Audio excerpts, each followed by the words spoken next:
buenas noches. Empezamos la clave. El señor Germán Martínez tiene unas merecidas vacaciones en una semana muy polémica. Por suerte se fue a descansar, se perdió de toda la polémica realmente acá. Pero vamos a hablar de un tema que tiene que ver con una renuncia de 2 senadores. En esta semana, una renuncia. ¿Qué pasó ahí? ¿Por qué no perdió su investidura? Hay alguien que va a explicarnos eso aquí, que votó, por ejemplo, a favor de aceptar su renuncia. Vamos a hablar de varios audios que vuelven a aparecer, que implican una vez más a Carmelo Caballero, al abogado José Almada, a fiscales, a jueces. Pero bueno, voy a empezar a saludar y sobre todo a la dama primero de esta noche, la senadora Desirée Masi. Buenas noches, senadora. ¿Qué tal, Pati? ¿Cómo estás? Muy bien, gracias por venir. Gracias. Al doctor Juan Ernesto Villamayor, gracias por venir. No, por favor, el placer es mío. Muy buenas noches. Gracias. El senador Eduardo Peta San Martín. No te equivocaste hoy, senador, ¿verdad? Llegaste bien a Red Guaraní. Sí. No te fuiste a otro canal. Lo que pasa es que los productores son todos iguales y me necesitan de un lugar a otro. Pero buenas noches y un placer estar aquí. Senador Carlos Amarilla. Pati, un placer estar contigo. Muchísimas gracias por venir y los últimos serán los primeros. Vamos a empezar con el senador el señor Carlos Amarilla. Casi le dije Juan Carlos Alaverna. Senador, ¿fuiste uno de los que votó para aceptar la renuncia de Jorge Oviedo Mato, el senador del UNAS, a quien se le escucha en una grabación inclusive decir o pedirle a una fiscal que amanezca en el banco que él iba a solucionar el problema? ¿Por qué aceptar la renuncia y no votar o no plantear la pérdida de su investidura tal como ocurrió con Óscar González Daer? Bueno, en primer lugar, nosotros estábamos en esa sesión tratando la posibilidad de que se aplicara la sanción de la suspensión por 60 días sin goce de dieta. Y en ese contexto, él, al hacer uso de palabra, va abriendo camino indicando de que renunciaría. Y nosotros, yo comparto banca con Tito Saguier, cuando escuchamos de que él efectivamente va a proceder de esa manera, nos hacemos una consulta. ¿Y ahora qué, Tito? Y él me dice, bueno, ya aceptémosle. Total, esto tiene el mismo efecto práctico. Y además no estábamos en el estadio de la eventual votación por la pérdida de investidura, porque si así fuera, hubiésemos optado por esa salida procesal, por así decirlo. Entonces, por una cuestión de economía, simplemente, economía procesal. ¿Y por qué no se tuvo esa economía procesal con Óscar González Daer? Porque las acciones fueron muy diferentes. Hay que recordar, Pati y audiencia, que en el caso de González Daer, primero él se resistió, no quiso abandonar el jurado de enjuiciamiento. Cuando se plantea el primer audio en el caso de Oviedo Mato, él, por sugerencia nuestra, inmediatamente se separó del cargo que tenía ante el jurado de enjuiciamiento, lo cual habla de que por lo menos era bien consciente de la gravedad de sus acciones. Luego, cuando se plantea la posibilidad de la sanción por 60 días, en el caso de González Daer, él ni apareció, evidentemente quería resistir dentro de sus fueros, digamos, y nosotros tuvimos que aplicarle primeramente la sanción de la suspensión a González Daer. Sin embargo, Oviedo Mato, de buenas a primeras, procede a ejercitar finalmente un derecho que le asiste, que es el de renunciar. Y en ese contexto nosotros tomamos la decisión. En mi caso, y sobre todo tengo que hacer también mención al caso de mi colega Tito Saguier, mi compañero de banco, nosotros tomamos la decisión ahí sobre el pucho. No hubo nada raro. Para nosotros lo importante es que Oviedo Mato dejara de pertenecer al cuerpo, tal como sucedió, y que se sometiera a la justicia, como espero suceda a partir de la intervención de la Fiscalía. Ahora, senador Eduardo Peta, no hubo nada raro, dice el senador Amarilla, pero antes de presentar su renuncia, Oviedo Mato dice, yo les ayudé a muchos acá, y yo no soy cuñaí, decía literal, yo no soy delator. Era como una amenaza velada que él le daba a algunos senadores, como que, mira, ustedes votan por el rechazo de mi renuncia, yo puedo hablar. ¿Ustedes consideraron así ese mensaje que dio? Yo me quiero remontar a una sesión anterior donde él interviene y direcciona a todo el Senado diciendo por qué no se le investiga también a Adolfo Ferreiro y a otros senadores, que si yo llegase a abrir la boca y prendo el ventilador, no queda nadie. Eso fue una amenaza directa al cuerpo. En la siguiente sesión vinieron muchos con una conducta extraña, para mí. Porque a mí siempre el equipo me hace preparar los escritos y estoy con la carpetita haciendo querer firmar a todos. Cuando decía el equipo, estamos hablando de la disidencia, de parte de la oposición. Sí. Me dice, Eduardo, preparar el escrito, yo les paso. Entonces me dice, imprimí, bueno, está en mi oficina, pasen a firmar, después hacemos como... Pero esta vez nadie te pidió nada. No, sí, claro, se me pidió ¿Sí? hacer el escrito de pérdida de investidura Sí. de Oviedo Mato. Sí. Y llevé la carpeta y hay gente que no quiso firmar. Entonces no es que sobre el pucho se resolvió. Yo hablo con la verdad. Cuando vos decías hay gente que no quiso firmar, estaba también, obviamente, Sí, no senador quiso amarillo. firmar. No quisiste firmar, senador No amarillo. quiso firmar. No, fue sobre el pucho, dice. No. Entonces hay gente que no quiso firmar y dijo, no, yo no firmo. Se ríe amarillado. Y pico, ¿qué va a hacer? Es que no podemos pues, estar diciendo una cosa como que se tomó ahí por economía. Por economía, nada. Acá vino él y después sobre la hora se le dio la intervención y dice lo siguiente. Señores, yo dije en la oportunidad anterior Ujú. que estuve un poco nervioso cuando se me entendió que amenacé. Yo les quiero decir que ni si me cuelgan de los deditos del pie boca para abajo, no soy un delator, Sí. no soy un cuñaí, Sí. pero, ahí estableció Sí. un pero de la condición, pero no me hagan salir. Y era una velada amenaza. Directo. No me hagan salir por la puerta humillado, como hicieron. Con González Dar. Pero como hicieron, es decir, nosotros somos victimarios de alguien que humilló durante 15, 16 años a la justicia, al Ministerio Público, y él no quería ocupar ese mismo lugar cuando él fue parte de esa estructura donde se evidenció un hecho, donde él habla, una fiscal después públicamente aclara de que sí hubo dinero. A eso quería, antes de pasar a eso, quería escuchar sobre todo lo que fue los preparativos para la pérdida de investidura. Senadora Desirée Massi, la fiscal Casey Jiménez, la que se le escucha hablar con el senador Jorge Oviedo Mato, y Jorge Oviedo Mato le dice, Casey, no te preocupes, amanecemos mañana en el banco y te soluciono el problema. Esa mañana, o sea, la 1 de la tarde, cuando se estudiaba la pérdida de, o sea, la aceptación de renuncia a Jorge Oviedo Mato, esa mañana ella presentó una nota, un escrito de 23 páginas. Sí. 2 de ellas confirma paso a paso cómo fue y qué tiene que ver esa llamada telefónica. Y dice ella, efectivamente, Jorge Oviedo Mato me pidió $10.000. Esa nota, ¿por qué no se mencionó durante la pérdida del estudio de la pérdida de investidura de Jorge Oviedo Mato? Porque eso iba a ser como crucial. Sí, claro.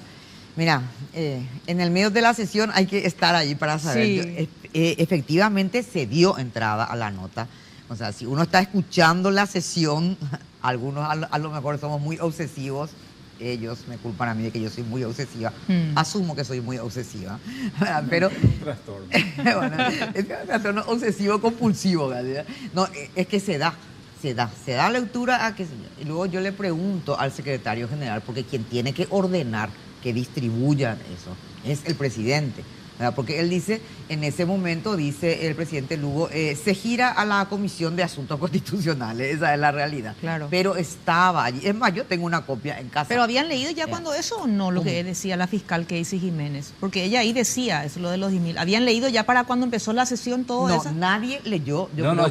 Permíteme aclarar. Porque Yucio, ¿verdad? Y Eduardo Peta se entrevistaron con, y la fiscala estuvo la primera vez, y por supuesto no se le puede, ella quería entrar al pleno, ¿verdad? Esa es una cuestión muy delicada. Claro. Entrar al pleno, se dijo que no, ¿verdad? Se le explicó a ella y estuvo también ayer. Pero a mí me sorprende que el motivo, esto es lo raro. Sí. El motivo por el cual es destituido Jorge Oviedo Mato, mejor dicho, aceptaba su renuncia porque se vio obligado a renunciar, es justamente el audio donde él habla con ella. Y no tuvieron en cuenta lo que ella fue a decir ahí durante esa reunión. No tuvieron en cuenta relativos. Yo por lo menos... Pero no contaron, ustedes dicen ahora, pero no dijeron los detalles de que ella había revelado que le pidió $10.000. No, nadie te dijo explico, en el pleno. Te me permitís. Sí. Primero para ubicarnos y que la gente que nos está escuchando, la sesión fue convocada, fue una extraordinaria.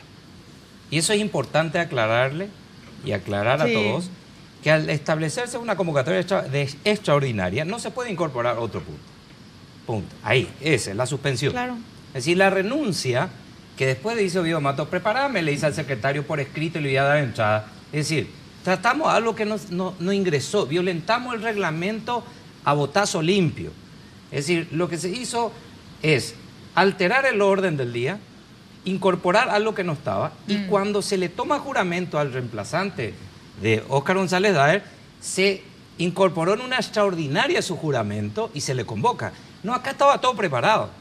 Acá estaba preparado los acuerdos políticos, acá estaba condicionado todos. Porque la que le reemplaza a Bien Ovidio ahí, Matos ya estaba ahí. no, ya se estaba fue Ovidio todo- Matos y ya estaba jurando. Ya estaba Y yo, todo ¿sí, qué es lo que pasó perfumado, acá? ahí equipada, y entonces se le toma juramento, algo que no estaba en el orden del día. Entonces, ¿qué se tenía que tratar? La suspensión. Si la suspensión corría o no, en la siguiente nota, que es la que preparé y que se firmó, algunos senadores, otros no, fue lo referente a la pérdida de investidura que se iba a hacer inmediatamente después. Para esa sesión teníamos la declaración de Casey, todo el testimonio suyo, Sí. todos los audios Claro, referentes. pero ya se liquidó el todos los expediente elementos ese día. probatorios Exacto. donde sí iba a prosperar Ya. con toda la prueba, pero para mí primó la amenaza y, De Jorge Oviedo. y modificó conducta. Así que. Ahora, para este abogado que me voy a hablar ahora necesito un programa entero, pero lastimosamente el tiempo en TV es eso, tiempo valioso. Doctor, en medio de estos audios también aparece Carmelo Caballero. Cada día como aparece algo más de Carmelo Caballero. Y vos hace tiempo lo venías denunciando a Carmelo Caballero sobre esta situación de que él manejaba la justicia, que había tráfico de influencias, extorsiones, pedido de coimas, compra y venta de imputaciones. Bueno, yo hace 5 años aproximadamente, 4 o 5 años, vengo denunciando un hecho a mi criterio muy grave, que es la forma en que se introducen documentaciones falsificadas en el Poder Ejecutivo al Poder Judicial para imputar a personas inocentes de esos hechos. Y eso tiene o finalidad, por un lado, perseguir políticamente a gente o quedarse con los negocios de las personas. Justamente en el corazón de ese sistema está la denuncia que hace Carmelo Caballero respecto al caso de los helicópteros, la adquisición de helicópteros por parte del Ministerio del Interior cuando el señor Rafael Filisola es ministro del Interior. Sí. Esa denuncia de Carmelo Caballero tiene como soporte un documento falsificado en el Ministerio del Interior. O sea, Carmelo Caballero presenta ese documento Carmelo Caballero falso, acompaña, ella envía una denuncia. pero una inicialmente no hubo denuncia. imputación justamente porque era falso. No hubo imputación. Yo no sé por qué Sí. razón originalmente el entonces fiscal Arregui no imputa. Pero después lo quitan a Arregui, le sacan esa causa, le entregan a otros fiscales y esos otros fiscales proceden en forma inmediata a imputar. Cuando yo levanto la voz diciendo este documento es falso, Sí. ahí la unidad de delitos económicos de la Fiscalía General del Estado me responde que el hecho de que los documentos sean verdaderos o falsos no altera la hipótesis de la Fiscalía. Es decir, la Fiscalía tiene una hipótesis propia que es el tráfico de influencia. Y hoy cobra sentido con todos estos audios aquello que se dijo. Yo escribí un libro sobre este caso, demostrando el modo en que se traficaba esta influencia y el modo en que la orden superior determinaba que una persona sea perseguida. Pero era tan difícil de comprobar eso. Yo leí el libro, doctor. Era tan difícil porque estaba metido en la propia estructura del Ministerio Público, de quién iba a salir a declarar en contra de Carmelo Caballero si se estaban repartiendo, según escuchamos en un audio, aparentemente 120 millones de guaraníes en uno solo, en un solo audio. $120,000. O 120 mil dólares, perdón. Pero ¿verdad? fíjate lo 120 mil dólares. gracioso del tema.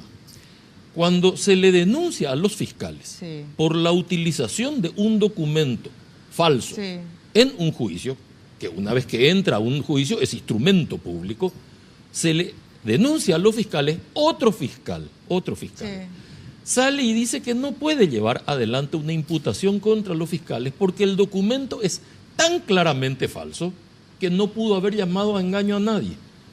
En base a ese documento tan claramente falso que no puede llamar a engaño a nadie, se le quitaron los contratos a los empresarios españoles y se le mantienen imputados, acusados a esta altura y procesados hasta hoy a 2 empresarios españoles y a un exministro del Interior. Bueno, a la vuelta de la pausa vamos a hacer escuchar, de hecho, el audio justamente, Carmelo Caballero hablando con Raúl Fernández. Aparentemente, manifestaban en ese audio cómo se repartirían $120.000 de coima. Vamos a volver en breve. Bueno, volvemos de vuelta con la clave. Lo prometido es deuda. Vamos a escuchar este audio. Carmelo Caballero, abogado importante de varios casos importantes, de hecho, con Raúl Fernández, ex secretario del Jurado de Enjuiciamiento de Magistrados, hombre de confianza de Óscar González Daer. Así repartían una aparente coima. Te cuento que la vez pasada, Sí, yo hablé con él, sí, con Luis. Sí. Yo fui a Astoria. Siempre yo te cuento cuando me voy, ¿verdad? Y le dije yo, este 120 se cortó de esta manera. Ustedes dos, partner, recontra out, ¿entendés? De esta jugada magistral, acá fulano y 5 personas de súper, la cámara. brillante. Inclusive yo asumí un chiquitito y le dije, yo también recibí algo de parte de él. Sí, súper. Para el manejo nomás, ¿entendés? Vale, ya está. Yo nomás estoy pensando que, viste que nosotros, o sea, yo le hablé a Aldo, ¿verdad? Ahora que no sé qué, out, él se va. Bueno, ya escapa de nuestras manos. Y no, escapa, pero vamos a generar nomás igual otra vez, ¿verdad? Pero, aparte que él se fue a la casa de Jorge. Algo le va a dar.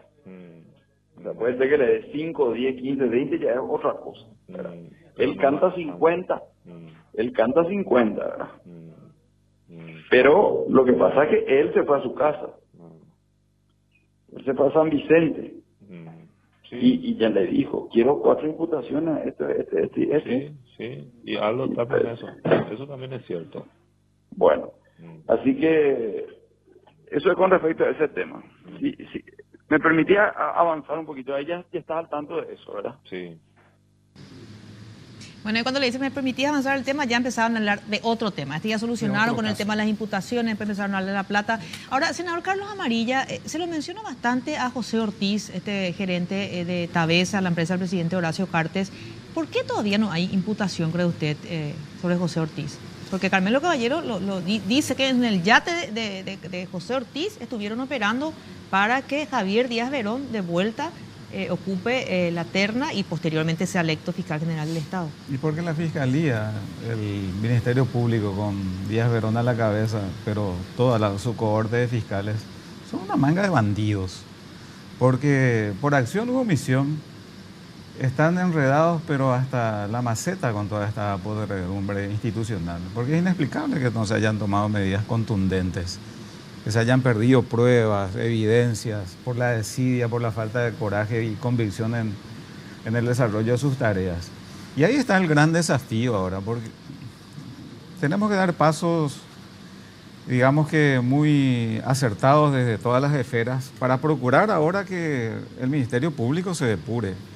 Porque yo también quiero hacer referencia a todos aquellos fiscales que se dejaron intimidar, que se dejaron extorsionar, que acomodaron sus acciones conforme la presión o los premios que recibían desde el Jurado de Enjuiciamiento de Magistrados. Son todos unos corruptos, pero así inveterados. No pueden ser fiscales este tipo de personas y en manos de ellos estamos.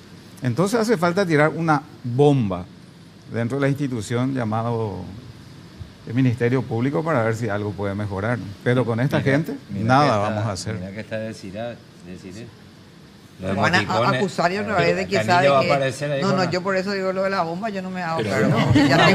Ya tengo un proceso por un emoticón. Nosotros podemos ver el tema, y coincido con la preocupación de ver el tema de lo que está ocurriendo en la Fiscalía. Pero en la Corte Suprema de Justicia está pasando lo mismo. O sea, tampoco la Corte Suprema es ajena, también aparecieron audios. Creo que en el caso de Teresa Roja, se menciona a Bajac, se menciona a Torres Quince, estuve hablando, hay un audio también de Carmelo Caballero diciendo, hoy le visité a Torres Quince, le dije tal cosa, me dijo tal cosa. Es decir, es información compartida y ministros de la Corte sientan sus reales en el jurado de enjuiciamiento. Pero nunca vieron nada. Y muy poca gente ahí puede levantar la mano. Como hoy aparece otro miembro y dice, yo nunca supe nada. Hasta ahora para mí una de las más valientes es Teresa Roja, justamente la fiscal, porque ella en septiembre le presenta una denuncia a Javier Díaz Verón y le dice, José Almada vino a mi oficina conjuntamente con Carmelo Caballero y me dijo que me van a sacar hasta lo último que tengo y si tengo una bicicleta, que también me van a sacar la bicicleta, porque ella había imputado en un caso que a ellos le molestó la imputación. ¿verdad? Y obviamente eso se olvidó y recién nos enteramos que había esa denuncia, por ejemplo, doctora. Mira, yo quiero resaltar un poco el proceso, así rápidamente.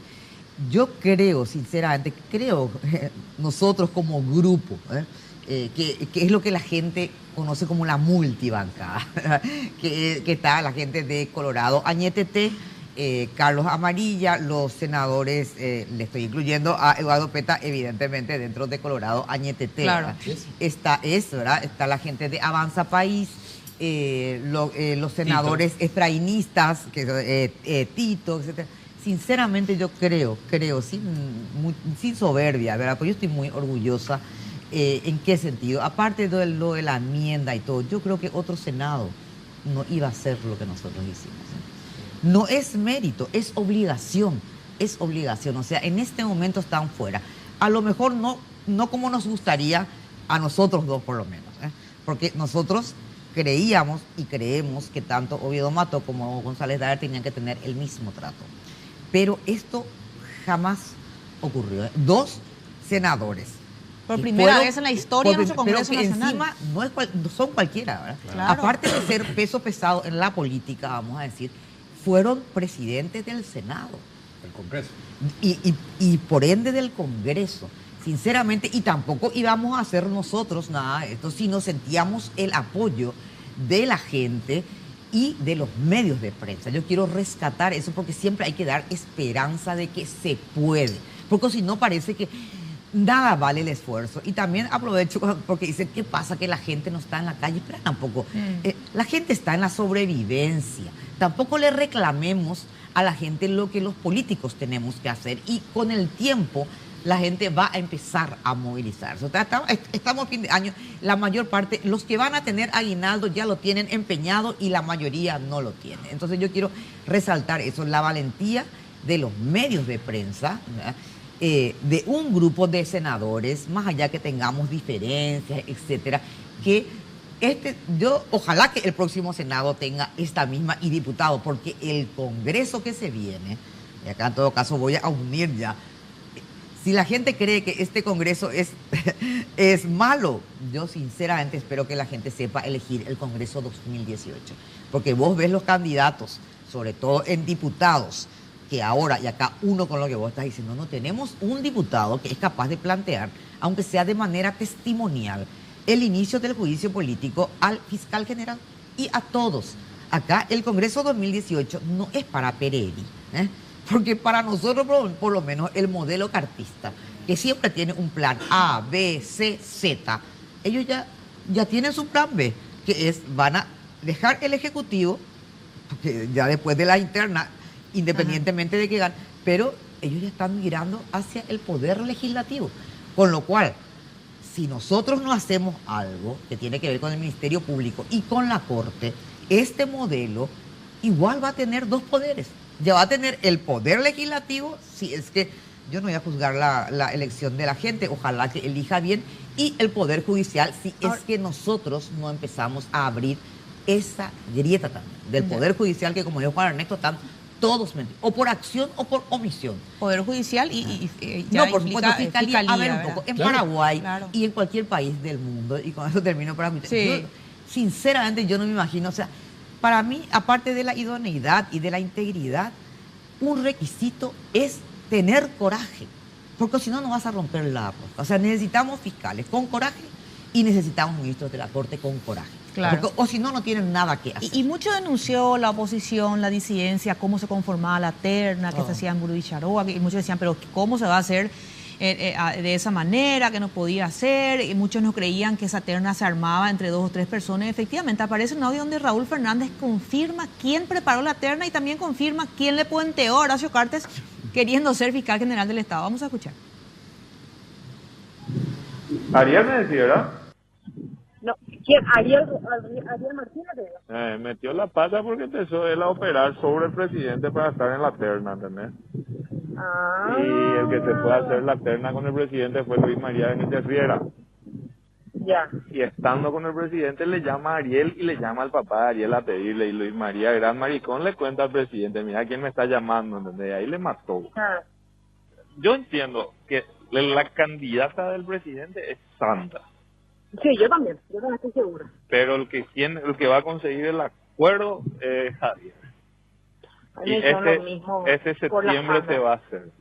El que tiene más posibilidades es Javier. Y a mí los consejeros me dicen que a Javier le metieron medio barete, que no supuestamente no vino tan recomendado, ¿entendés? No sé, yo no creo. Ojalá. Puede ser, no sé. A mí me va a venir muy bien porque mi jefe es muy amigo de él. Y yo creo que mi jefe le está apadrinando fuertísimo. O sea que su jefe, Raúl Fernández, en este caso era Óscar González Dar, y es lo que decía, Óscar González Dar le está apadrinando a Javier Díaz Verón para que sea electo fiscal, ¿verdad? Ahora, pero te dice sí. algo más, él está diciendo no viene muy fuertemente apadrinado de fuera, con lo que se explica que Horacio Cartes no le haya elegido para pedir el acuerdo. Queda claro que lo que está diciendo Fernández Liman es cierto. También queda claro que esto lo sabe la Corte. Y la Corte tiene en sus manos hoy una acción que se presentó, yo no sé si por Colorado, Añetete o por toda la bancada, por el bloque completo, muy bien, donde se impugnó el modo de selección. Y ahora me pregunto, que la Corte lo está viendo hasta por televisión, ¿cómo se hizo? Yo me pregunto, ¿mañana la Corte va a decir que estuvo bien el proceso de selección? ¿Que este es el mecanismo legítimo? ¿Que ser apadrinado por el presidente del Consejo de la Magistratura o por el presidente de la República es el proceso y no es el criterio de puntaje, de eficiencia, de capacidad o de idoneidad? Es decir, ¿qué me va a decir la Corte mañana? Que tiene la acción en sus manos y todavía no la resuelve. Pero el presidente de la Corte es el que armó la terna. Sí, con el presidente. ¿A quién, María Benítez Rivera. bueno, ¿a quién se refiere en términos muy poco decorosos, entre paréntesis, ¿Qué dijo Ariel Fernández Martínez, Lima? el viceministro de Interior? ¿Cómo lo trató al presidente de la Corte? De maricones, ¿no? Sí. Claro, porque Ariel Martínez, ¿qué hace Ariel Martínez? Se entera que Benítez Riera es el que está armando la terna para la fiscalía. Él quería ser fiscal, lo llama a Benítez Riera y le dice, ponémela en la terna. Corta Benítez Riera, le dice a Cartes, acá está llamando Ariel Martínez, y obviamente Cartes se molestó porque le puenteó, como se dice vulgarmente ahora, hablando. también el presidente, Benítez Riera es el presidente de la Corte ahora, ¿verdad? Sí. Él es ex cuñado de José Ortiz. ¿Cómo es que o sea, José Ortiz siempre está, ¿eh? Porque para mí José Ortiz es el real presidente del Paraguay, en serio. Muchas veces, muchas veces hizo de vicepresidente, porque todos sabemos también el puenteo del presidente Cartes a el vicepresidente Afara. Y algunas veces hace de presidente luego, ese tabacalero. Pero él es el excuñado, ¿verdad?, de el ministro de la Corte. O sea, siempre todo gira en torno a este monje negro. Pero ayer yo tuve un poco de esperanza cuando escuché las noticias de que el titular del Ministerio Público se fue, pero había sido que se fue de vacaciones. Claro, dicen, hasta ahora, yo no sé si está confirmado o no la noticia, pero de que Javier Díaz Verón, el fiscal general del Estado, estaba de vacaciones en Cancún, en medio de un escándalo de corrupción de los últimos 20 años, enorme. Acá sucede algo, esto brotó. Quizás la victoria de Marito también tenga que ver, porque permitió que se abra la olla a presión. Tiene mucho que ver, doctor, porque si Marito perdía, yo no creo que empiecen tantas investigaciones como empezaron. Creo que queda mejor que lo digan ustedes que lo diga yo. Entonces, por coincidencia, agradezco que coincidamos en ese Hasta punto. grupos empresariales se pronunciaron después de que perdió Marito para ciertos temas, por ejemplo, hay que decirlo. Acá nosotros tenemos que buscar con toda seriedad solución para este problema. Sí. Hoy el problema va a seguir saltando, ya sabemos que el problema existe. Quizás no sepamos todavía hasta dónde llega el último tentáculo de este problema, ni quién más está involucrado, y sería muy bueno saberlo, porque tiene que haber una acción punitiva por parte del sector público que haga que toda esta gente de algún modo asuma la responsabilidad que tiene. Pero además tenemos que buscar una solución. Hemos dado, como clase política, y felicito, han dado un paso gigantesco en este sentido. La ciudadanía se manifestó en las urnas y ha ratificado el paso. Porque el hecho que no salió la gente es parcialmente cierto. Claro. Sí salió, votó y decidió un modelo distinto. Fantástico. Y ahora tenemos que solucionar el problema. Porque lo que no puede es quedar una república sin poder judicial. Es así. Te voy a interrumpir, doctor. A la vuelta de la pausa, ya que estás hablando justamente lo que tiene que ver con las internas, vamos a hablar un poco de la reunión que tuvo Mario Abdo Benítez esta mañana en Burubicharagua con el presidente Horacio Cartes. Acá tenemos a dos colorados Añetete, a dos miembros de Colorado Añetete, y a la senadora de Cirema, así que no creo que esté muy feliz por esa reunión que hubo. Ella es opositora de NTT. O puede que esté muy feliz. Opositora. ¿Cómo? O puede que esté muy feliz también. De Cirema, sí. Claro. Bueno, vamos a hablar de eso a la vuelta de la pausa y le agradezco a los compañeros también de Noticias Paraguay por estos audios que acabamos de pasar. Pausa y volvemos. Si ustedes pudieran escuchar todo lo que hablamos durante el corte, pero vamos a lo nuestro. Senador Eduardo Peta, ¿qué opinás de la reunión de Mario Abdo Benítez hoy con Horacio Cartes? ¿Vos sos parte de Colorado INTT? Claro, dentro de lo que es una interna, es importante el acercamiento de todos los sectores para que en algún momento se pueda trabajar por el partido y enfrentar a otros partidos en una puja electoral del 22 de abril. Es lo que se toma como decisión dentro del movimiento. Pero si tengo una opinión personal, sí, yo creo que no era el lugar. Mi pregunta es, no era ¿era el momento en una situación de crisis de la justicia, de política? Es una opinión personal. Soy del movimiento, pero somos libres de pensar. Yo lo que rescato acá es el posicionamiento de Marito, es decir, no nos abrazamos con la impunidad. Esto es una cuestión meramente electoral de cómo vamos a enfrentar. No cedemos ni no claudicamos nuestros principios ni en el mensaje, pero tenemos que ir junto al otro sector a conversar y que se adhieran a esto que proponemos nosotros como cambio de país. Está siendo criticado fuertemente, hay gente muy confundida, pero yo creo que no hay que confundirse. Es un momento en que quizás se hubiera esperado un tiempo más para hacerlo, en otro lugar, y que la gente pueda entender y comprender mejor el acercamiento entre los dos líderes, que son de los dos movimientos más grandes que tiene el partido en este momento en puja electoral. Es así. Doctor Villamayor, usted es uno de los asesores jurídicos de Colorado INTT, también milita en Colorado INTT. ¿Por qué hoy y por qué en medio de toda esta polémica, esta reunión, y tiene que ver con la amenaza que hizo Pedro Aliano, donde dijo, nadie de Honor Colorado va a hablar con Colorado INTT si no es Cartes? Bueno, en realidad más que una amenaza fue casi una abdicación de parte de él, porque él es el presidente del partido.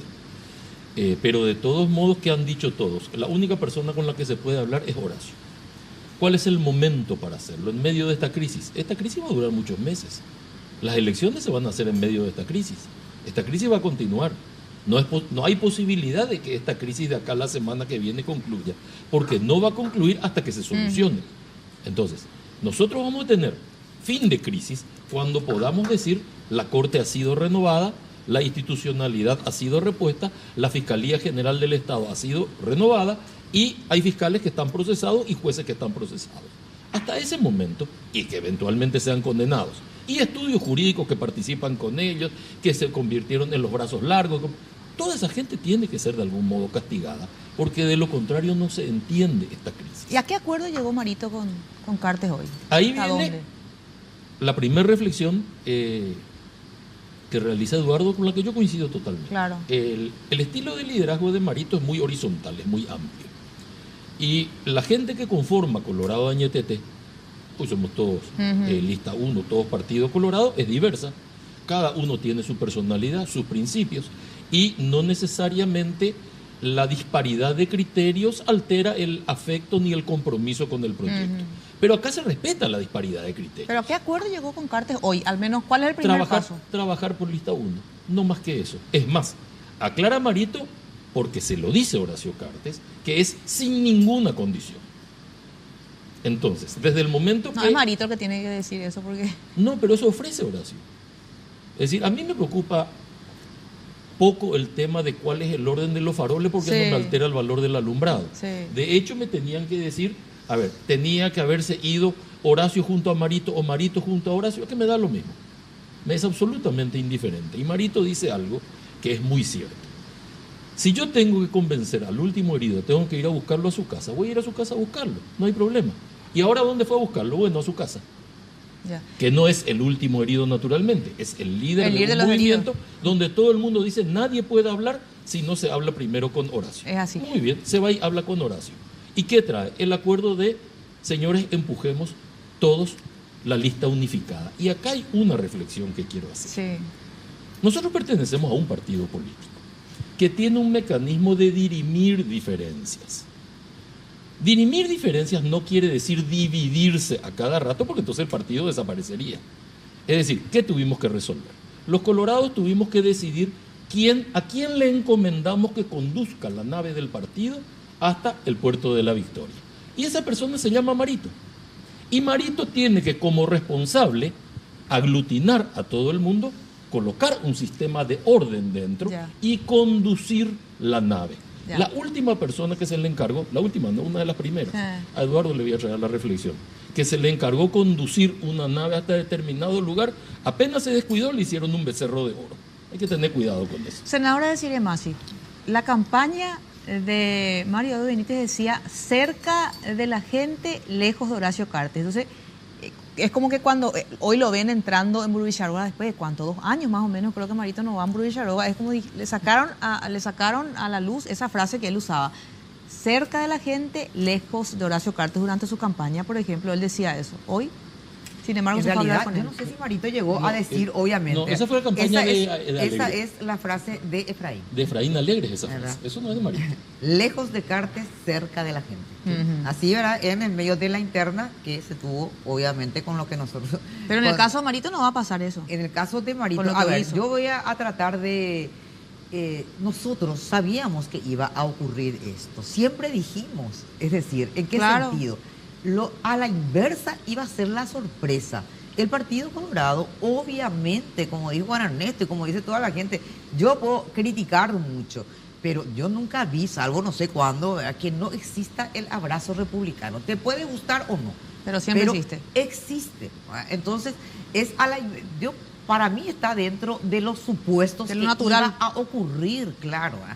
Y también existe dentro de la oposición que nosotros estamos tratando, y yo creo que por primera vez, porque se aprendió el 2013, donde Efraín en la realidad perdió por 200.000 votos, que parece mucho o poco, pero esos 200.000 votos, ¿dónde estaban? Tuvo 140.000 más o menos, o 120, bueno, tuvo Mario Ferreiro, y creo que 40 o 50 tuvo Aníbal Carrillo, que era el candidato del Frente Guazú. O sea, esa es una lección aprendida. La oposición tiene que estar unida. Y con respecto a lo que todo el mundo especula, porque es cierto, ¿verdad? Yo creo que es innegable el afecto que yo tengo hacia los senadores y otras personas que son para mí, de Colorado, Añetete, ahora son todos listabunos, ¿verdad? Claro. Ahora, nosotros hemos hablado mucho de este tema, y sabes que había mucha especulación, a ver, ¿a quién le convenía a la oposición que gane? ¿O a Peña o a Marito, ¿verdad? Y nosotros siempre dijimos, y Efraín también dijo esto. ¿Que gane Peña? No, Efraín siempre dijo esto. No, yo prefiero enfrentar a un sector o a un grupo que está liderado por una persona que ha demostrado apego a la Constitución y a las instituciones. Y allí que la gente elija el mejor. Porque eso es lo que el Paraguay necesita, ¿verdad? Porque todos estamos en una crisis. Esto que estamos viendo es la destrucción ya de la parte institucional, la parte podrida que está aflorando. Y para nosotros, por lo menos, la gente, el país, necesita esto que va a haber ahora, ¿no? 2 personas que le podemos criticar muchas cosas, que sin embargo han peleado juntas. Acá nomás lo que se hacía en toda una película, sinceramente yo nunca vi eso, de que supuestamente ya había un pacto entre Efraín y Marito, que iba a pasar esto, aquello, pero en serio que no iba a ocurrir. Y los dos, y nosotros siempre sostuvimos, yo le digo medio en broma, acá ellos saben, ¿verdad? A Mario, en el Senado, va a llegar un momento, yo le decía, va a llegar un momento que vos vas a estar en la vereda de enfrente y yo voy a estar acá, claro. ¿Verdad? Y bueno, y vamos a seguir siendo amigos, y llegó ese momento. Eso no significa absolutamente nada, en el sentido que, reitero, para nosotros fue muy importante este tema de la interna, aunque los colorados, los cartistas se enojan porque yo me meto en la interna, porque no es que me meto en la interna, acá se derrotó a Cartes, al modelo Cartes, no solamente dentro del Partido Colorado, también dentro del Partido Liberal. Entonces, para nosotros eso fue un paso importante, y ahora la gente va a poder elegir tranquilamente, para mí, para mí, entre dos personas que tuvieron y tienen apego a la institución y a la República. Bueno, a la vuelta de la pausa, el senador Carlos Amarilla nos va a analizar. ¿Va a costar a la oposición derrotar al Partido Colorado? Ahora ya empieza esta unidad, esta charla entre Colorado INTT y Honor Colorado. Volvemos en breve. Bueno, senador Carlos Amarilla, recién la senadora de Ciremasi te dijo, atendé lo que vas a decir, Carlos.